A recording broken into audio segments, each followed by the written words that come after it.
Hello बच्चे, कैसे हो? बढ़िया, गुड।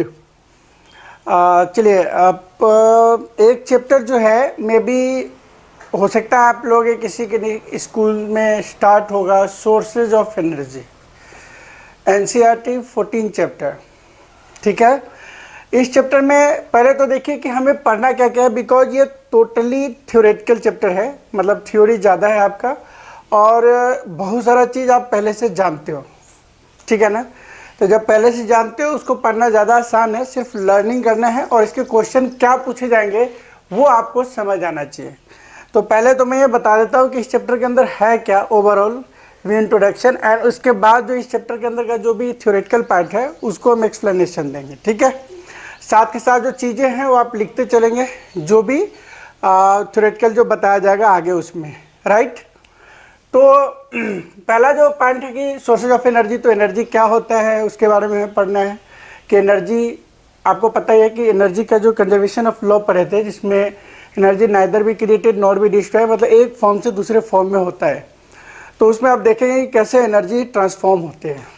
ठीक है ना, कैसे हीट एनर्जी इलेक्ट्रिसिटी में बदल जाएगा, मैकेनिकल एनर्जी बदल जाएगा, ये सब चीज़ें हम पढ़ेंगे। ठीक है, तो यहाँ पे चैप्टर में एक्चुअली पढ़ना क्या है, क्या ये ज्योग्राफी का पार्ट है? नहीं, ये चैप्टर आपको ज्योग्राफी में भी मिलेगा, रिसोर्सेज वाले चैप्टर और एनर्जी से रिलेटेड चीज़ें, और ये ऐसे ऐसे साइंस में इसको फिजिक्स में रखा गया है। तो ये जो चैप्टर है, इस चैप्टर के अंदर हमने क्या देखना है कि गुड फ्यूल कौन सा होता है and good source of energy कौन सा होता है। और बेस्ट सी बात है, जो गुड फ्यूल होगा वो क्या होगा, स्मोकलेस होगा, इन्वायरमेंट फ्रेंडली होगा, और वो क्या होगा, इजीली अवेलेबल होगा, स्टोरेबल होगा और हर जगह प्रेजेंट होगा, राइट। तो इनको बोलते हैं, ये अच्छा सोर्सेज ऑफ एनर्जी होता है। जो इन्वायरमेंट फ्रेंडली है तो उसके अंदर हम ये लिखेंगे, खुद से भी लिख सकते हो, बट कुछ चीज़ें दिए हुए हैं जिसको आप देख के आप आराम से लिख सकते हो। ठीक है ना, तो क्या पढ़ेंगे इसमें, अगर क्वेश्चन में आता है कि व्हाट इज गुड फ्यूल, तो जो बातें हमने बोला कि गुड फ्यूल क्या होगा, प्राइस जिसका कम होगा, लेस प्राइस, है ना, और हर किसी के पास ये प्रेजेंट होगा, हर जगह मिलता होगा, इन्वायरमेंट फ्रेंडली होगा, और इन्वायरमेंट फ्रेंडली के बाद क्या होगा, ये स्टोरेबल होगा। ठीक है ना, तो इनके थ्योरी लिखा हुआ है और उस थ्योरी को आप लिख लेंगे, है ना। अब इसके बाद इसके अंदर ही डाले जाएंगे क्वेश्चन में। इसके बाद आता है कि दो चीज़ें पढ़ेंगे, एक कन्वेंशनल सोर्स ऑफ एनर्जी, एक non conventional source of energy, जो कि आपने पहले रिन्यूएबल और नॉन रिन्यूएबल्स आपने पढ़ा था, है। कन्वेंशनल सोर्स में आप देखेंगे फॉसिल फ्यूल के बारे में पढ़ेंगे। फॉसिल फ्यूल क्या होता है बताइए आपको, डेड एंड डिकेइंग सबस्टेंस जो डिकम्पोज आता है अर्थ के अंदर, लंबे समय तक उसके अंदर आता है, तो फॉसिल फ्यूल में चेंज हो जाता है, जो कि डे बाई डे में आप यूज भी करते हैं। कोल है, पेट्रोलियम है ना, एंड कोल, पेट्रोलियम, हाइड्रो मतलब जो वाटर से रिलेटेड होगा, उससे जो बनने वाली एनर्जी, न्यूक्लियर पावर प्लांट आपने देखा, विंड एनर्जी है ना। ये एनर्जी जो विंड एनर्जी है ये क्या है, ये हमारे पास इन्वायरमेंट में इन्फिनाइट में है, मतलब ये इतने प्रचुर मात्रा में हमारे पास है कि हम इसका यूज़ करके कब बहुत अच्छा रिसोर्सेज एनर्जी के फॉर्म में बना सकते हैं। ठीक है, बट इसमें हम पढ़ेंगे कि किसकी अचीवमेंट, किसकी एडवांटेज क्या है, डिसएडवांटेज क्या है। ठीक है ना, हर एक रिसोर्सेज का एडवांटेज और डिसएडवांटेज, बस यही क्वेश्चन आता है, समझ गए बात को। हर एक क्वेश्चन में एडवांटेज और डिसएडवांटेज आता है। इसमें कुछ दिनों से 2 साल से क्वेश्चन में क्या करता है कि पैराग्राफ के फॉर्मेट में क्वेश्चन पूछा जाता है और उससे आंसर दिया जाता है। ठीक है, उसमें न्यूक्लियर पावर प्लांट से हो सकता है, हाइड्रो पावर प्लांट से हो सकता है, तो इस टाइप से भी क्वेश्चंस आते हैं। तो इसके अंदर जो है थर्मल पावर प्लांट पढ़ेंगे, हाइड्रो पावर प्लांट पढ़ेंगे, इसके एडवांटेज और डिसएडवांटेज। इसके बाद आप देखोगे कि ना, improvement technology for the using conventional source of energy. Conventional source of energy में टेक्नोलॉजी का यूज़ करके कैसे इसको इम्प्रूवमेंट कर सकते हैं उसके बारे में पढ़ेंगे। इसमें बायोमास, विंड एनर्जी, ये चीज़ पढ़ा जाएगा। ये सब एनसीईआरटी के पॉइंट्स है जो आपको मिलेंगे आगे चल के। अल्टरनेटिव और नॉन कन्वेंशनल सोर्स, मतलब कन्वेंशनल पर है, नॉन कन्वेंशनल सोर्स। इसमें सोर्सेज ऑफ एनर्जी में सोलर एनर्जी है, solar cooker, solar panel, solar cooker का एडवांटेज, डिसएडवांटेज, सोलर कुकर से क्या हो सकता है क्या नहीं बन सकता है, आपको भी पता है, ये खुद से भी लिख सकते हैं कि सोलर कुकर क्या है। हर एक चीज़ में नहीं पकाया जा सकता है, तलने वाली चीज़ें नहीं पकाया जा सकता है ना। बॉयलिंग के लिए इसका ज़्यादा करके यूज़ होता है, लेकिन क्या है, अनलिमिटेड सोर्सेज है ये, तो हम इसका यूज़ करेंगे तो कुछ दूसरे रिसोर्सेज को बचा सकते हैं ना। अब सोलर पैनल कहाँ पे यूज़ हो सकता है, कहाँ पे नहीं हो सकता है, जितने भी आप रोडवेज का ये या आपके ट्रैफिक में जो लाइट्स होते हैं, या आप अपने घर में भी लाइट्स के यूज़ कर सकते हैं जो इस सोर्सेज से यूज़ किया जा सकता है, ठीक है। एंड दूसरा जो है एनर्जी वो उस फॉर्म में है कि अगर आप जियोथर्मल एनर्जी फ्रॉम द सी मतलब समुद्र से जो भी एनर्जी हम बनाते हैं उसको बोलते हैं एनर्जी फ्रॉम, इसमें tidal energy, wave energy, ocean thermal energy, geothermal energy, इन एनर्जी को पढ़ेंगे, ठीक है। इन्वायरमेंटल कॉन्सिक्वेंसेस मतलब हमें इन्वायरमेंट के को कैसे यूज़ करना है, इन्वायरमेंट में कैसे रिसोर्सेज को रखना है जिससे कि हमारा इन्वायरमेंट ख़राब ना हो, इन्वायरमेंट के प्रति हम कैसे फ्रेंडली रहेंगे, इन्वायरमेंट में चीज़ों को कैसे यूज़ करेंगे तो इन्वायरमेंट हमारा ख़राब नहीं होगा, कौन सी एनर्जी का ज़्यादा यूज़ करेंगे तो हमारा इन्वायरमेंट अच्छा होगा, इसके बारे में पढ़ेंगे। एंड कौन कौन सा रिसोर्सेज कितनी मात्रा में प्रेजेंट है, हाउ लॉन्ग मतलब कितना दिन तक वो चलेगा, तो इनके बारे में हम इसके अंदर डिटेल में पढ़ेंगे। और इन्हीं टॉपिक्स के ऊपर कुछ थ्योरी है जो थ्योरी आप देखेंगे इसके बाद, राइट। तो उस थ्योरी को आप लिखते चलेंगे। एनर्जी के बारे में जो हमने बात करा था कि आपको 1 by 1 जो क्वेश्चंस हैं वो कैसे करने हैं, इसके अंदर क्या टॉपिक्स होंगे तो वो देखिए आप। जो सोर्सेज ऑफ एनर्जी है उसमें देखेंगे कि पहले डिफिनेशन लिख लीजिए कि specific source which provide useful energy. तो एनर्जी क्या है, जो हमें किसी खास पर्पस के लिए हम जिस सोर्स का यूज़ करते हैं, ठीक है ना। कोई भी ऐसा सोर्स हो सकता है, जैसे मान लो कोल है, कोल से हम क्या करते हैं, मान के चलो कोल से हमने कोई इंजन को चलाना है, तो कोल एक हमारा क्या है, सोर्स ऑफ एनर्जी है जिससे कि हम एक अदर सोर्सेज बनाते हैं, राइट। अगर सपोज दैट एलपीजी है तो एलपीजी से हम क्या करते हैं, खाना बनाते हैं, तो ये हमारा एक अल्टरनेट सोर्स ऑफ एनर्जी है, राइट। दूसरा आता है कि total energy of the system converge, वही जो बताए थे कि energy neither be created nor be destroy, it is only converted one form to the another form. तो सेकेंड पॉइंट वो लिखा हुआ है। फिर मैंने आपको बताया कि characteristics of good source of energy. Characteristics क्या है गुड सोर्स का, तो ये मतलब it must provide adequate quantity of useful energy and do large amount of work, should be easily accessible and should be economically affordable, one afford this and safe to use।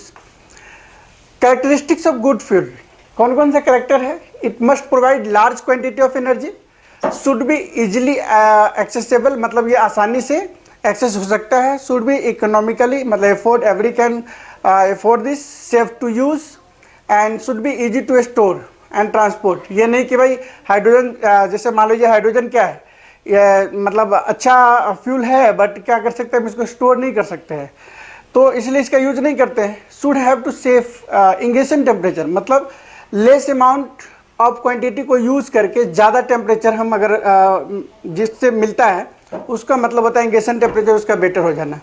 Should give out list amount of smoke मतलब जलाने के बाद ये user friendly होना चाहिए, है ना। User friendly का मतलब क्या होता है कि ये इन्वायरमेंटल फ्रेंडली होना चाहिए, राइट। इसके बाद आता है कि सोर्सेज ऑफ एनर्जी 2 टाइप के हैं। तो हम लिखेंगे कि जैसे पहला तो क्वेश्चन का आंसर आपको मिल गया है कि जो एनर्जी गुड फ्यूल कौन सा होता है, उसके कैरेक्टरिस्टिक्स क्या होता है, तो गुड फ्यूल का कैरेक्टरिस्टिक्स आपको बता दिया गया। इसके बाद आता है कि सोर्सेज ऑफ एनर्जी 2 टाइप्स के हैं एंड जो टाइप है उसमें आता है एक रिन्यूएबल एंड दूसरा नॉन रिन्यूएबल, ठीक है ना। रिन्यूएबल वर्ड से ही आपको समझ में आता होगा कि जिसको हम बार बार रिन्यू कर सकते हैं, वो अनलिमिटेड फॉर्म में आपके पास प्रेजेंट होता है और उसी को non conventional source of energy बोला जाता है, ठीक है ना। दूसरा जो है वो नॉन रिन्यूएबल है। नॉन रिन्यूएबल का मतलब क्या होता है कि जिसको हम दोबारा से यूज़ नहीं कर सकते, रिन्यू नहीं कर सकते, वो हमारे पास लिमिटेड फॉर्म में होता है, राइट। तो आपका difference between renewable and non renewable भी यहाँ से क्वेश्चन आ सकता है। क्वेश्चन साथ में लिखते चलेंगे जब आप इस पॉइंट्स को लिख रहे होंगे तो, कि difference between renewable and non renewable resources या conventional and non conventional source of energy के बीच में डिफरेंस लिखो, तो ये एक क्वेश्चन यहाँ से बन सकता है, ठीक है। एक क्वेश्चन ऊपर बन गया, दूसरा क्वेश्चन यहाँ पे बन गया। And give some example of renewable source, यहाँ पे ही आ गया क्वेश्चन। एंड दूसरा नॉन रिन्यूएबल सोर्स का भी एग्जांपल्स आपको मिल रहा है, कन्वेंशनल सोर्स का भी एग्जांपल्स मिल रहे हैं, क्लियर है। तो यहाँ पे आप लिख सकते हैं difference between renewable and non renewable resources. इसके बाद आता है different type of sources of energy. Different type of sources of energy क्या है, ये तो हमने देख लिया कि एनर्जी के 2 टाइप्स हैं। अब उसमें भी जो हमारे पास जो एनर्जी के फॉर्मेट है, इन सबको हम पढ़ेंगे। तो डिफरेंट टाइप में सबसे पहले आपने देखा कि फॉसिल फ्यूल है। फॉसिल फ्यूल के बारे में आपको बता दिया गया है कि ये डेड मतलब सड़े गले प्लांट और एनिमल से बने होते हैं। आपको अगर पता हो कि जैसे कोक के बारे में अगर हमें कहा जाए तो कोक जो होते हैं वो हमारे पास एनिमल मतलब प्लांट के डेड और डिकेइंग से बनते हैं। एनिमल का डेड डिकेइंग से पेट्रोल बन जाता है लंबे टाइम तक अगर अर्थ के नीचे होता है तो फॉसिल फ्यूल का डिफिनेशन आप यहाँ से यहाँ तक आप लिख सकते हैं जस्ट, ठीक है। इसके बाद नीचे ऐसे 2 पॉइंट्स ऐसे ही फालतू है, आप पढ़ लीजिएगा बस अपने नॉलेज के लिए। अब आता है कि फॉसिल फ्यूल के डिसएडवांटेज क्या है। मैंने बोला था कि एडवांटेज और disadvantage of every sources of energy के बारे में हमें पढ़ना है और यही मेन इंपॉर्टेंट है इसके अंदर। तो आप अगर देखोगे कि डिसएडवांटेज क्या है, डिसएडवांटेज तो they are non renewable source, मतलब क्या है कि ये रिन्यू नहीं हो सकता, मतलब लिमिटेड फॉर्म में है हमारे पास। They cause lot of pollution, मतलब they create the pollution create करेगा, मतलब ये यूजर फ्रेंडली नहीं है, मतलब इन्वायरमेंटल फ्रेंडली नहीं है, इन्वायरमेंटल को लॉस प्रोवाइड करेगा। They produce green house gases, this is also disadvantage, clear है। और एडवांटेज क्या है कि ये हमारे पास गॉड गिफ्टेड है, यहाँ पर लिख दी गया एडवांटेज भी अपने आप से लिख लेना अगर इसमें नहीं है तो। एडवांटेज क्या है कि ये ऑलरेडी प्रेजेंट है हमारे पास, स्टोर्ड फॉर्म में है एंड लिमिटेड फॉर्म में है, सो इसे बचा के चलना चाहिए। फ्री ऑफ कॉस्ट गॉड के थ्रू दिया गया है, दैट्स वाई हमें इसे हमेशा बचा के चलना चाहिए ताकि हमारा जो फ्यूचर जनरेशन है वो इसको देख पाए। अब नेक्स्ट आता है thermal power plant. Thermal power plant का मतलब क्या होता है कि जो हीट से रिलेटेड होता है, क्लियर है ना। The power station where electricity generated by producing large amount of steam by burning coal which turns the turbine. अब एक बात साफ साफ आ जाता है कि इलेक्ट्रिसिटी एक बहुत अच्छा एनर्जी का सोर्स है जो हमारे पास इन्वायरमेंट में मतलब हमें क्रिएट करना पड़ता है और उसके लिए हमें दूसरे रिसोर्सेज का यूज़ करना पड़ता है। आपने अगर देखोगे ना आगे चल के कि जितने भी इलेक्ट्रिसिटी बनाने का जो टेक्निक है उस सभी टेक्निक में कहीं ना कहीं हमारे पास एक अदर सोर्स ऑफ एनर्जी का यूज़ करना पड़ता है। और उसमें क्या होता है कि एक टरबाइन है, वो टरबाइन उस एनर्जी से मूव होता है।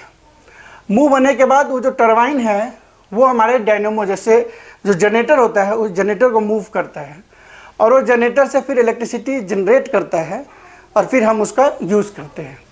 लेकिन यहाँ पे जो हीट क्रिएट किया जाता है ना, यही यहाँ पे जो एक इंजन होता है जो क्या करता है, आपने देखा होगा कि एक मान लो कि एक कोई बर्निंग ऑफ कोल है, उससे क्या होता है कि वाटर को स्टीम में कन्वर्ट करता है। वो स्टीम क्या करता है किसी दूसरे चीज़ पे फोर्स लगा के टरबाइन को मूव कराने का काम करता है, ठीक है। इसके इंजन का भी ऐसा होगा तो मैं आपको डिस्क्राइब करने की कोशिश करूँगा कि ये कैसे चलता है। जैसे मान लीजिए एक टरबाइन का एग्जांपल आपको दिया गया है, तो आपने यहाँ देखा कि थर्मल पावर प्लांट मतलब हीट से वाटर को स्टीम में कन्वर्ट करना। स्टीम क्या करता है, जो स्टीम था वो टरबाइन को मूव कराने में काम करता है और टरबाइन जनरेटर को मूव कराता है, जनरेटर इलेक्ट्रिसिटी जनरेट करता है।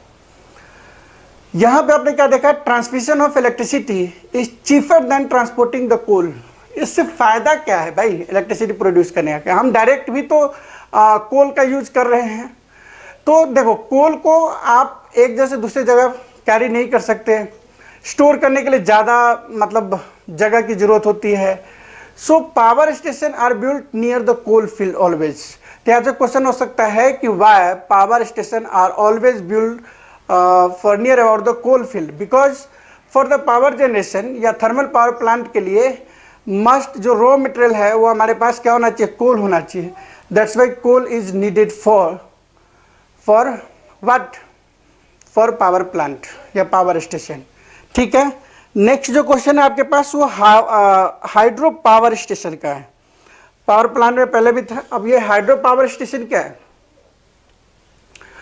तो हाइड्रो का मतलब क्या होगा कि वाटर सोर्स ऑफ एनर्जी है जो रिन्यूएबल एनर्जी है, लार्ज मात्रा में प्रेजेंट है।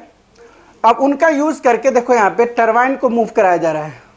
यहाँ से वाटर इनकमिंग होगा, इस टरबाइन को मूव कराएगा और ये जो टरबाइन है इस जनरेटर को मूव कराएगा, जनरेटर से इलेक्ट्रिसिटी जनरेट होगा।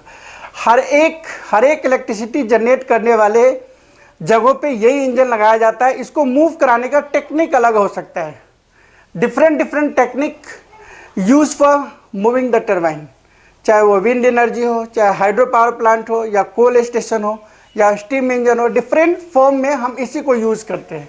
आपका अगर दिमाग कहीं पे काम कर रहा हो कि आप इसको किस सोर्स से मूव करा सकते हो तो आप मूव करा सकते हो, ठीक है ना। डिफरेंट फॉर्मेट हो सकता है इसको मूव कराने का, बट ये इंजन सेम होता है। ये जो जनरेटर का कॉन्सेप्ट है हम लोग इलेक्ट्रिसिटी वाले चैप्टर में पढ़ेंगे, और वो magnetic effect of electric current के चैप्टर में हम पढ़ेंगे कि इसके अंदर इलेक्ट्रिसिटी कैसे कन्वर्ट होता है, कैसे हम यहाँ से इलेक्ट्रिसिटी बना पाएंगे। ये हम कहाँ पे पढ़ेंगे, ये हम पढ़ेंगे magnetic effect of electric current में। अभी हाइड्रो पावर स्टेशन पे आपने ध्यान दे दिया होगा कि भाई एक डैम है, डैम के पास वाटर को ये रिजर्वेयर में काफ़ी स्टोर कर लेते हैं। स्टोर करने के बाद हम यहाँ से थोड़ा सा वाटर को बाहर निकालते हैं। यहाँ फोर्स इतनी ज़्यादा फोर्स होती है जो इस टरबाइन को मूव कराने में सफिशिएंट होता है। तो यही करा, this power station convert the potential energy of water into electrical energy. अब यहाँ पे क्या हो रहा है भाई, क्योंकि यहाँ पे जो हमारा वाटर है वो एक स्टेशनरी पोजीशन में है, और इस पोजीशन के कारण से यहाँ पे इसको स्पीड मिलता है, काइनेटिक एनर्जी में कन्वर्ट होता है। तो यहाँ पे हो क्या रहा है कि पोटेंशियल एनर्जी से इलेक्ट्रिक एनर्जी में डायरेक्ट कन्वर्ट हो रहा है। पहले पोटेंशियल एनर्जी, फिर यहाँ पे काइनेटिक एनर्जी, काइनेटिक एनर्जी से मैकेनिकल एनर्जी, मैकेनिकल एनर्जी से इलेक्ट्रिकल एनर्जी। ये ऐसा चेंज हो रहा है यहाँ पे, है ना। और dam are built for the purpose as they obstruct the flow of water and it collected in the reservoirs, मतलब जहाँ पे पानी को इकट्ठा किया जाता है, ये चीज़ होती है। अब आता है the water from high level in the dam is carried through the pipe, मतलब डिफरेंट लेवल हो सकता है टू कैरी फ्रॉम द मतलब water into the dam. Advantage क्या है, it is renewable resources and it is non polluting fuels. ये non polluting है, advantage है इसकी। भाई सेट करना काफ़ी आसान है, ये भी इसकी एडवांटेज है। वन टाइम इन्वेस्टमेंट है, बट इसकी डिसएडवांटेज क्या है कि कंस्ट्रक्ट करने में जो डैम है ना, only in the limited number of places, मतलब हर जगह इसको बना नहीं सकते। डैम के लिए रिवर चाहिए और बहुत मात्रा में लैंड होनी चाहिए जहाँ पे, क्योंकि इसके पीछे का जो एरिया होता है ना, इसके बैक साइड का जितना एरिया है वो बर्बाद हो जाएगा। यहाँ पे यहाँ का जो एक्वेटिक एनिमल्स है, यहाँ के जो लैंड पे रहने वाले लोग हैं, उनको दूसरे जगह शिफ्ट किया जाता है। तो एग्रीकल्चर लैंड, ह्यूमन इनहेबिटेशन, मतलब जो लोग वहाँ रहते हैं वो डिस्ट्रॉय हो जाएंगे। सबमर्ज वेजिटेशन, मतलब इधर जो खेती हो रहे हैं उनकी कंडीशन ख़राब हो जाएगी।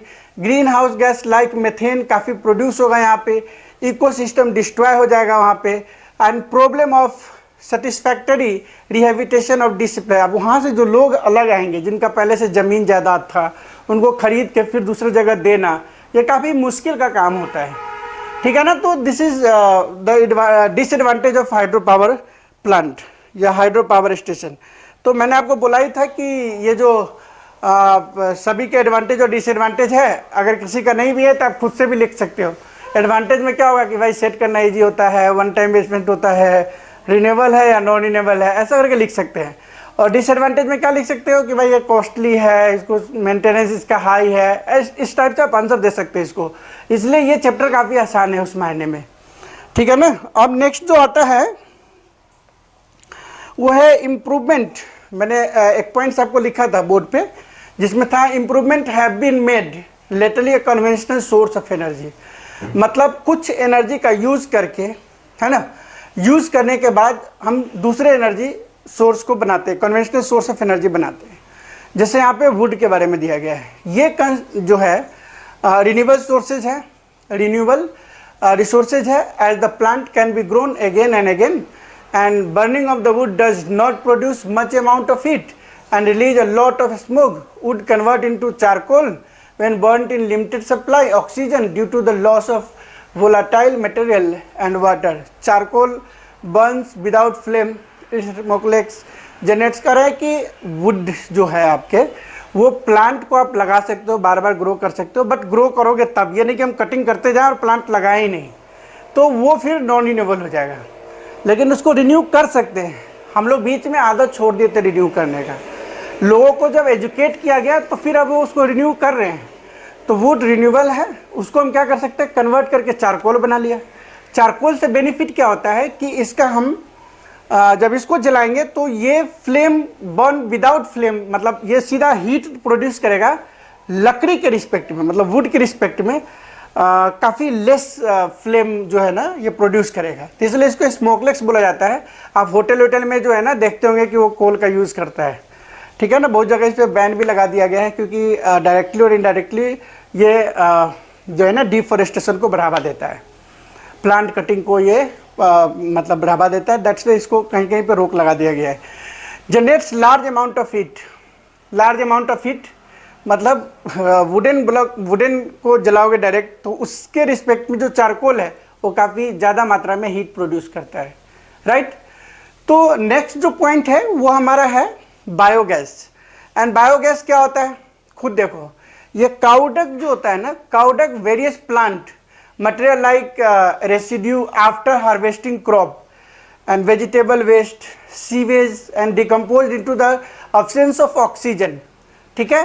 absence of oxygen anaerobic microorganisms give biogas, जिसको गोबर गैस के नाम से भी जाना जाता है। ये एक्चुअल होता क्या है, समझ रहे हो ना बायोगैस। ये मेन बायोगैस जो होता है वो एनुअल वेस्ट से क्रिएट किया जाता है। और एनुअल वेस्ट से क्रिएट करते कैसे हैं, तो ये विलेज एरिया में ज़्यादा करके क्रिएट किया जाता है। इसके लिए लार्ज लैंड की ज़रूरत होती है जहाँ पे इसको बनाया जाता है। जैसे ये आप डायग्राम देख रहे होंगे, ये डायग्राम देखो, इसके अंदर देखो इस तरह का कंस्ट्रक्शन ज़मीन के अंदर नीचे बनाया जाता है।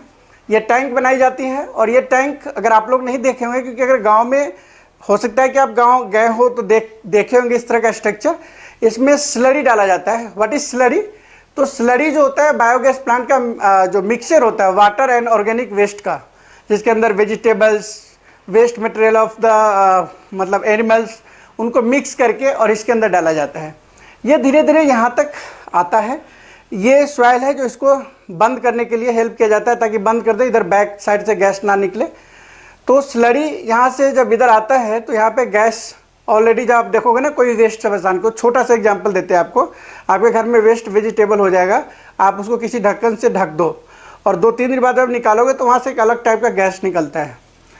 उसी टाइप से यहाँ भी स्लरी से गैस प्रोड्यूस होता है। और इस गैस को जैसे जैसे गैस इसमें स्टोर होगा, ये जो टैंक का ये जो गैस आउटलेट है ना, ये गैस टैंक, ये वाला चीज़ ऊपर होता जाता है, ये और ऊपर होता जाएगा। और आप देखोगे कि गैस आउटलेट से जब आप इसको ओपन करोगे तो किचन में आप इससे खाना बना सकते हो। इससे फ़ायदा क्या है कि डायरेक्ट अगर हम गोबर को जलाते तो ज़्यादा स्मोक प्रोड्यूस कर सकता है, लेकिन यही चीज़ अगर हम गैस आउटलेट से गैस बना के इसको प्रोड्यूस करते हैं तो एक तो ये स्मोक नहीं होता है और इसके अंदर काफ़ी मतलब ये फ्रेंडली है, इको फ्रेंडली है ये। एंड इससे और बेनिफिट क्या है कि इसके अंदर से जो ये यूज्ड स्लरी है, ये हम इसको बाहर निकालते हैं तो इसका फर्टिलाइज़र मैन्योर बनता है, जो खेतों में आप डायरेक्ट इसको डाल सकते हैं। और ये काफ़ी बेनिफिट देता है खेतों को। इसके अंदर की जो उर्वरक शक्ति है, उसके अंदर का जो प्रोडक्शन है वो बढ़ा देता है। अब आता है भाई क्वेश्चन क्या आता है यहाँ से, बायोगैस के अंदर है ना किस गैस का मिश्रण होता है, तो मीथेन उसके अंदर 75%, carbon dioxide, hydrogen and hydrogen sulphide, जो मेन गैस है वो मीथेन होता है 75%। और जो स्लरी उसके अंदर रह जाता है उसका यूज़ भी होता है। तो दैट मीन्स कि मिला जुला के इसका एडवांटेज बहुत ज़्यादा है। और ये एडवांटेज जो होता है ना, ये काफ़ी मतलब बेनिफिशियल होता है फॉर द मतलब इसके एग्रीकल्चर फील्ड के लिए। तो ये क्या शहर में प्रेजेंट है, तो नहीं, शहर में नहीं बनाया जा सकता है। क्यों, क्योंकि उनके लिए जगह ही नहीं मिलेगा इतना, है ना। तो ये स्ट्रक्चर इम्पोर्टेंट है, आप इसको बना के, इसके बारे में बहुत कम लिखा हुआ है बट जो भी लिखा है आप उसको याद कर सकते हैं। सिलिंडर डोम लाइक स्ट्रक्चर को हम डाइजेस्टर बोला जाता है, इसको डाइजेस्टर बोलते हैं ये, ठीक है। कौन कौन सा गैस यहाँ से प्रोड्यूस होता है, क्वेश्चन साइड में लिखते चलेंगे। तो methane, carbon dioxide, hydrogen, main constitution of biogas. तो क्वेश्चन क्या पूछ सकता है, what are the constitution of biogas, methane, carbon dioxide, hydrogen, hydrogen sulphide, ठीक है ना। बाकी जो चीज़ें हैं इसके अंदर, अब इसमें एडवांटेज क्या है, एक्सलेंट फ्यूल है ये, लार्ज अमाउंट ऑफ मीथेन है, सो ये विदाउट स्मोक जलता ही। रेसिड्यू ऑन बर्निंग लीफ जो करता है वो भी बेनिफिशियल है फॉर द मैन्योर के लिए। हीटिंग कैपेसिटी हाई है इसकी, and it also used for lightning by producing electricity. इससे इलेक्ट्रिसिटी भी हम प्रोड्यूस कर सकते हैं। The slurry left behind the use this is use for manure. काफ़ी आसान लैंग्वेज में लिखा हुआ है ये, आप इसको लर्न कर लो और लर्न करने के बाद सेल्फ लिसनिंग करना, देखना ये आपको काफ़ी अच्छा मतलब लर्न हो जाएगा, आप इसको लिख सकते हैं। ठीक है, नेक्स्ट जो पॉइंट है वो है विंड एनर्जी। विंड एनर्जी क्या होता है, देखो it is caused by unequal heating of land mass and water bodies. अब इसका क्या रिलेशन है, देखो अब हवा कैसे चलती है, इसके पीछे जाओ तो ये हमेशा समुद्र के साइड में ही लगाया जाता है, मतलब हर एरिया में ये प्रेजेंट नहीं हो सकता, बिकॉज इसके लिए जो स्पीड ऑफ एयर है वो भी चाहिए, जो कंटिन्यू होना चाहिए। तो the kinetic energy of wind is use do work, जिसको हम विंड मिल बोलते हैं, and it is use convert wind energy into the electricity and do mechanical work. अब सिंपल सी बात है भाई कि विंड एनर्जी से, विंड से हम उस पोटेंशियल को काइनेटिक में कन्वर्ट करते हैं। जब वो काइनेटिक एनर्जी में आता है तो फिर क्या होता है, वो काइनेटिक एनर्जी टरबाइन को मूव करता होगा। आप अगर ये देख रहे होंगे, ये मूव होने से टरबाइन मूव होता है, टरबाइन मूव होने से उसका जनरेटर मूव होगा, जनरेटर मूव होगा तो इलेक्ट्रिसिटी कन्वर्ट होता है। ठीक है ना, तो ये है हमारा विंड एनर्जी। ये होता क्या है कि इसके लिए जो रोटेटरी मोशन है of the windmill due to the blowing wind is use to turbine which rotate, बताया ना, वही चीज़ इसके अंदर लिखा हुआ है। इसके लिए विंड फार्म होना चाहिए, मतलब हाई अमाउंट ऑफ लैंड की जरूरत होती है। Denmark is called country of the wind, वहाँ पे ज़्यादा है। Germany is the leading country of in using wind energy, है ना। Largest wind energy farm has been built in Kanyakumari and Tamil Nadu which is generate electricity 380 megawatt. इतने energy, इतने इसको मतलब प्रोड्यूस करता है कन्याकुमारी के अंदर इलेक्ट्रिसिटी। चलो कुछ भी रिन्यू का यूज़ करके जो हमें अनलिमिटेड सोर्स ऑफ एनर्जी जो हमारे लिए प्रेजेंट है उनका यूज़ करके अगर हमने ऐसा इलेक्ट्रिसिटी बना लिया तो कम नहीं है। एडवांटेज ये है कि this energy is environment friendly और रिन्यूएबल सोर्स ऑफ एनर्जी है, एंड नो रिकरिंग एक्सपेंसेस। एक बार इस्टेब्लिश कर दिया तो बाद में फिर इसके लिए हमें ज़रूरत नहीं होता है कि और सप्लाई ऑफ एनर्जी की ज़रूरत हो। बट डिसएडवांटेज भी है इसकी कि एयर का जो स्पीड है वो 15 किलोमीटर पर आवर होना चाहिए, एंड जो need backup facility storage there no wind, है ना।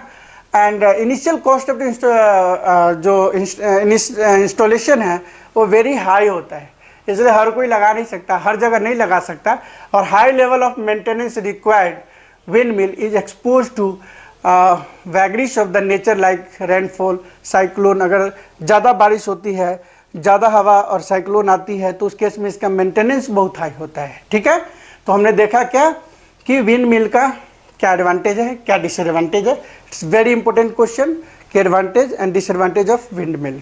ठीक है।